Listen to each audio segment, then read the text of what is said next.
তো আমি finally ready হয়ে গেলাম, এখন শুধু আমাকে তাড়াতাড়ি করে চশমাটা বের করতে লাগবে। এই তো চশমাটা বের করে পড়লাম। ভাইয়া তো দেখি রেডি হইতেছে, এই তো ফুলফিল রেডি হয়ে গেলাম। আরে ছোটু এখানে কি করতেছে? ছোটু তাড়াতাড়ি আয়, তোকেও রেডি করাতে লাগবে।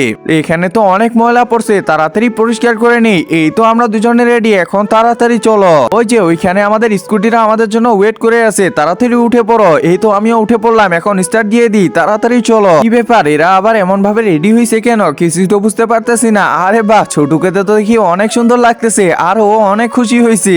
চলো চলো চলো, আজকে তো আমরা স্কুটিতে করে অনেক ঘুরবো। বাহ, অনেক ভালো লাগতেছে তো এদের দুইজনকে। এই স্কুটিতে করে এখন আমরা অনেক দূরে যাব। আরে এক মিনিট, তাড়াতাড়ি গিয়ে দেখি তো। আরে দেখো দেখো ঘরের কি অবস্থা করছে এরা। কাবা ঘরের দিকে তাকালেই নাকি সব গুনাহ মাফ হয়ে যায়। হে আল্লাহ, যে আমার ভিডিওটা দেখে লাইক এবং সাবস্ক্রাইব করে দিবে তাকে একবার হলেও কাবা শরীফে যাওয়ার তৌফিক দিও।